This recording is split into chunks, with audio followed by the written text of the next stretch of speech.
Hello. First, excuses. I'm feeling rough at the moment. Got some kind of a virus or something.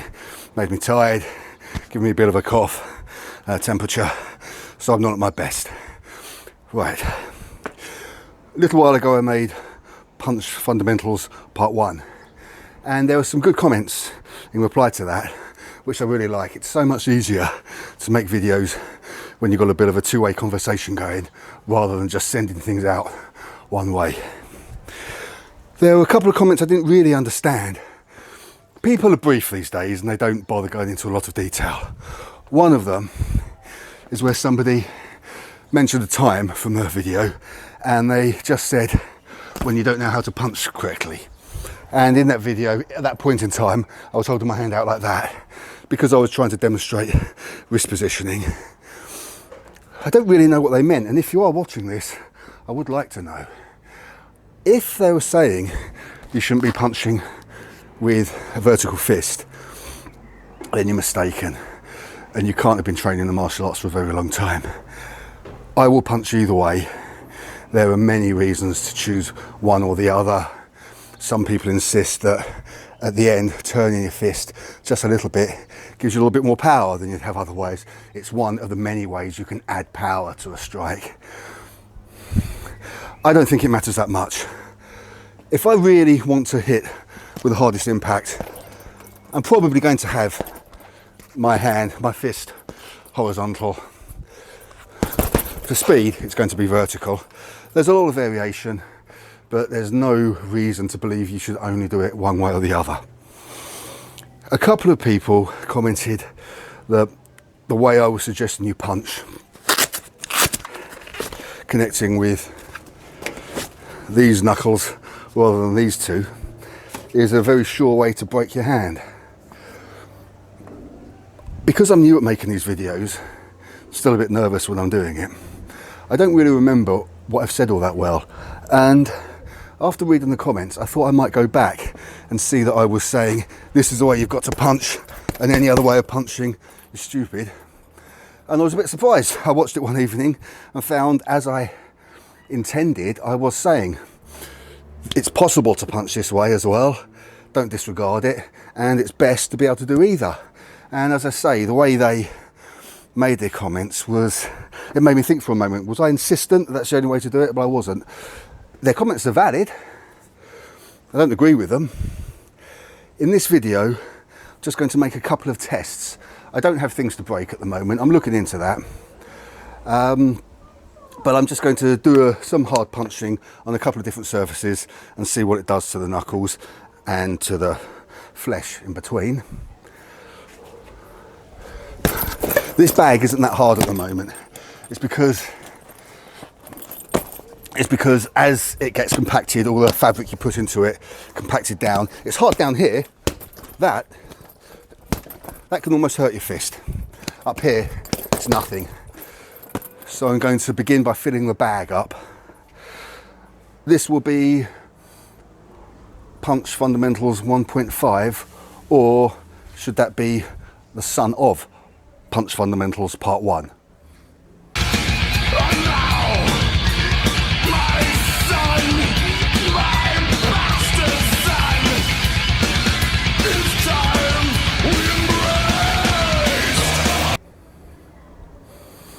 Let's go.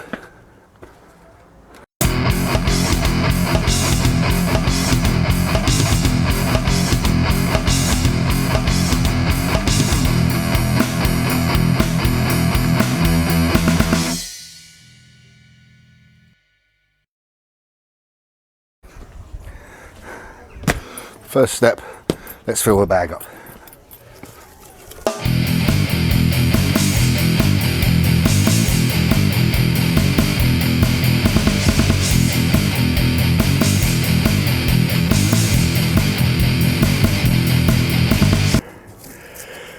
A little while ago, I made a video where I mentioned that I used to insist on always hitting the bag with gloves, and I changed and I don't now. But I should qualify that. If you're going to spend hours at the bag, and even more so if you're going to hit Thai pads, you probably do want gloves on, because even when you can handle the impact, when it happens time and time again, you're going to start to do damage, and you probably will leave yourself worn out, and you'll reduce your ability to train again quickly. Now, it's still soft up here compared to some things. It's not down here. I just want to look at a bit of striking with these knuckles. A couple of people made comments. They indicated they thought that if you hit like this, you're going to break your hands. It's a really good way to do it. And they're simply wrong. This is pretty tough. It's more natural to punch a bit higher, but I'm going to punch right down here because it's really tough. Now that's about as hard as I can throw a punch in that direction. And it's not doing anything. There's no problem. There, I didn't position my wrist very well. Just a little bit of fatigue here. My fault. But there's no damage.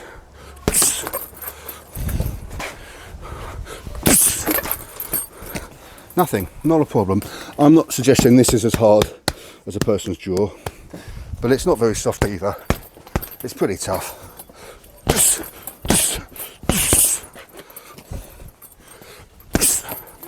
Bad wrist positioning.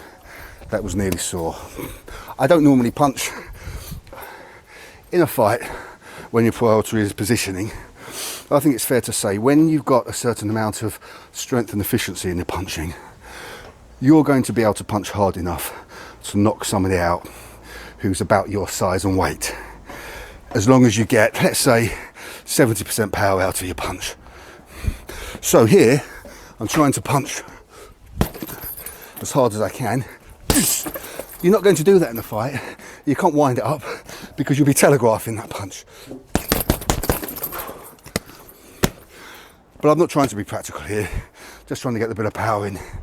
There's nothing wrong with these knuckles, no soreness. That's going to be it for the bag.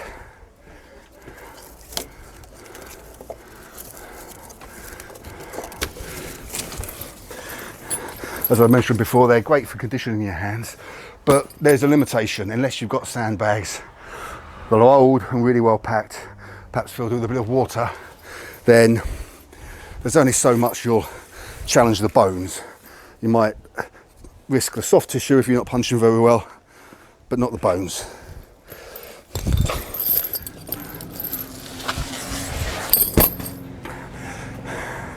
I think we need to get a bit closer to have a look at the tyres.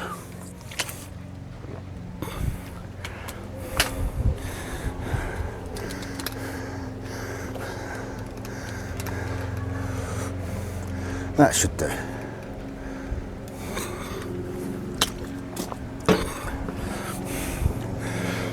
A little while ago it was about 20 degrees centigrade, and that was warm enough that these were fairly flexible. You punch here and it just caves in, which it still does now, but you have to do it a bit harder. These are still hard, quite hard, especially on the edges, but not as much as they are in the low temperatures. Let me just have a look at the thermometer. Right, it's 17 degrees, so it's on the softer side, but I think it's going to do for this job. I'll try to find some other things to test later on. I've thought about plaster, I've thought about wood, mostly to simulate a jawbone, because I think that's when you're most likely to damage your bones when you're punching, unless you go for the top of the head. Bas Rutten used to joke about being a doorman, and in a fight he told his partner to watch this, and he could see it coming, and he just put his head down, got a punch from somebody straight on the top of the head, and it damaged their fist quite badly. You don't want to punch the top of the head much of the time if you've got any choice. The elbow, of course, is a different matter. Just going to put a couple of punches in here. I've done this a bit recently because I've been thinking about this subject, and the idea is to contact with the hardest part right here, not here. A couple of times I caught the rim of the tyre here, and about 3 or 4 days ago I gave myself a little bit of a lump there in the flesh, in the skin, not in the bone, and that was as badly placed as a punch could be. and it didn't do a lot of damage. It wasn't even sore in the bone. When you can move the tissue and you know it's not on the bone, you haven't done any damage really. And I was punching it again later that day, still a bit tender there, but here where the bones are, absolutely fine.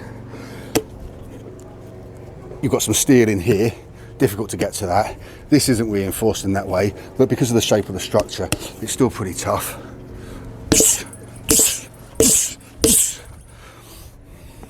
Little bit of redness, no harm on the bone. In this temperature, that's a bit too soft. Still makes the skin a little bit red. You may see that, I'm not sure. But the bone doesn't care. If you're on the other side, bit of redness, no damage whatsoever.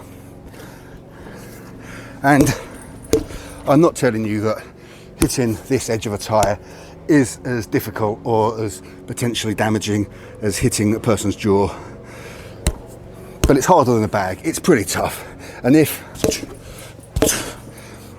it was going to really put you in a lot of danger, I think it would be hurting me.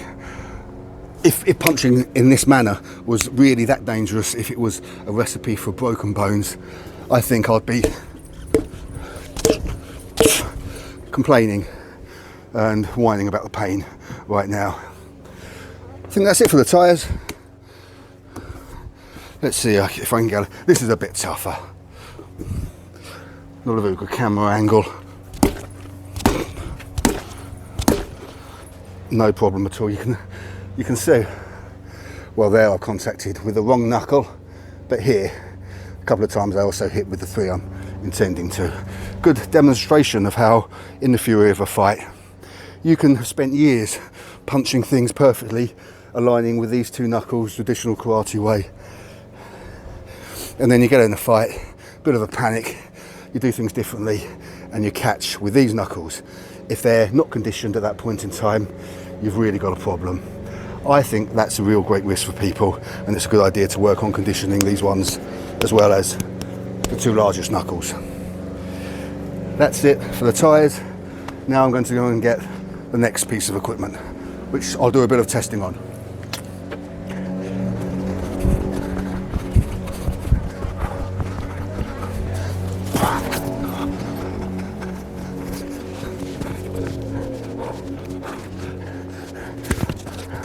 And let me reposition,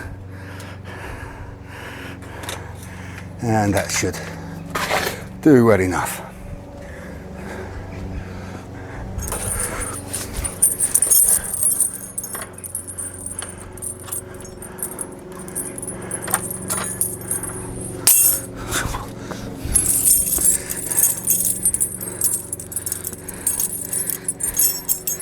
This is by RDX, and it's a little bit strange because they're not exactly an unknown company, but they don't make it anymore. At least I can't find it, and that's a shame because I would definitely buy another one of these. I call it the torso bag because obviously it's shaped like a human torso. I think they used that name on the sales page on Amazon. I mention Amazon a lot. I don't always use Amazon. Most weight training equipment I've got is from Powerhouse Fitness. They've changed their name now. I've had my time of trying to support smaller retailers, not relying on Amazon. Didn't work out very well. It's something we should think about doing. But when you're robbing yourself to do it, it's not necessarily a good idea. Such is the state of the world we're in when it comes to retail. Now, that's not going to work. Wind that up, and that should do. A little bit lower for when you're in a stance.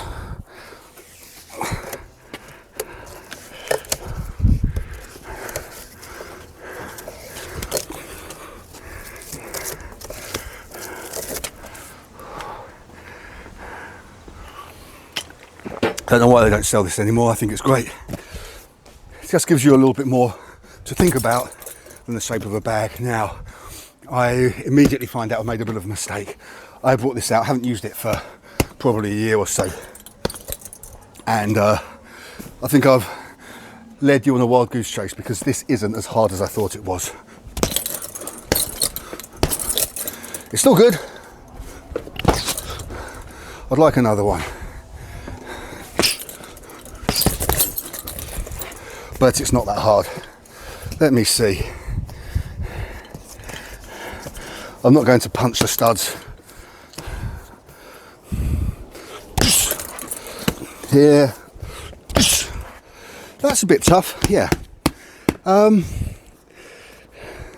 not the same as having ribs in there, but it's tougher than your average bag. And I'm not able here to demonstrate that you can't break these knuckles hitting things, but maybe I can demonstrate it's not as easy to do as some people think. No problem. That's a bit soft. No problem. Elbow just for fun. Well, this isn't the useful demonstration tool I hoped it might be.